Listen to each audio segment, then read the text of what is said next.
What's going on, guys? Welcome back to another shoe custom video. As you can tell, this isn't my usual setup. I'm actually in Denver right now for spring break, but I'll be back to my regular setup next week. My subs and views have been going way up lately, so thank you to everyone that's watching. If you're new to this channel, go ahead and subscribe. I'm going to be posting new videos every week. For this week's video, I'm going to be doing another pair of black Air Force Ones, and I'm doing an ellipsing swoosh design. I saw a picture of these on Instagram a long time ago. I'm not doing that exact design, but I'm doing something similar to it. I already filmed the whole custom process back in Georgia, but I didn't have time to film the intro. If you guys want to order a pair of these, you can message me on Instagram at SneakerSniperCustoms. I haven't figured out a good name for my custom business, so if you guys have any ideas for that, leave a comment below. But yeah, this is pretty easy custom, so let's get started with the video.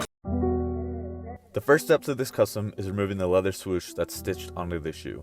To do this, I'm going to be using an X-Acto knife. Make sure you don't damage the swoosh because we're going to use it later on.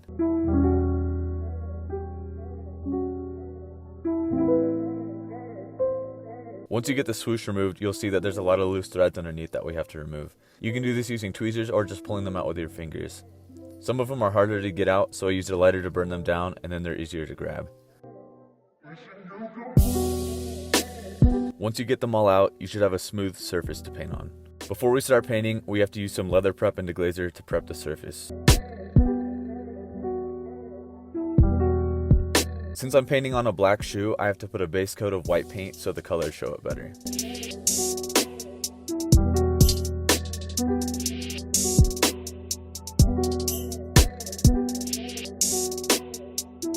It took me about 3 coats to get a solid white color.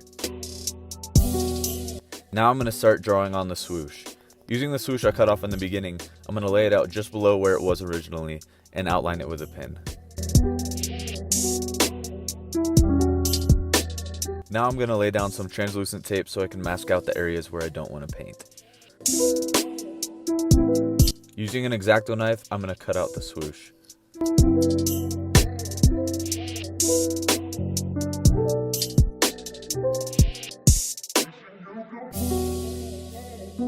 If you did it right, you should be left with a perfectly shaped swoosh. I'm painting the first one gift box blue, and I'm going to work my way up to navy blue.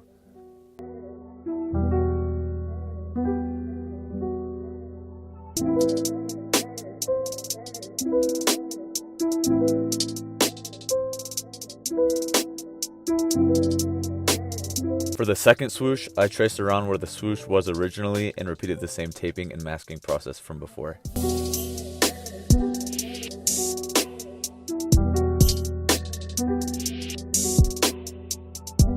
The color I'm using for the second swoosh is a mix of gift box blue and royal blue.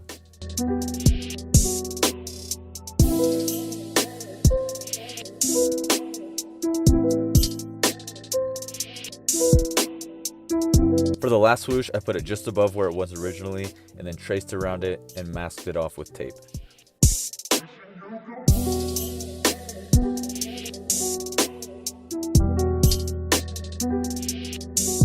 The last color that I'm using here is a mix of royal blue, purple, and black. You can also just use navy blue, but I didn't have any.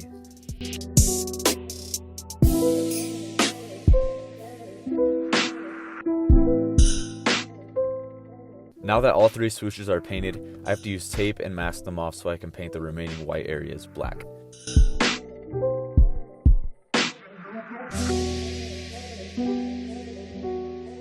To match the exact black color that comes on the Air Force One, I'm just using some Angelus black, and when I spray it with some matte finish, it should blend in perfectly.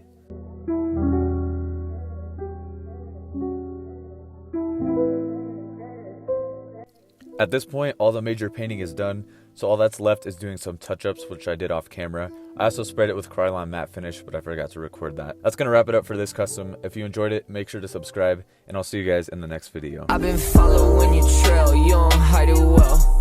Yeah, I should've played it safe, kept my eye on ya, but I didn't. Now your venom's in my bloodstream. Yeah, you got me exposed, then you dug deep.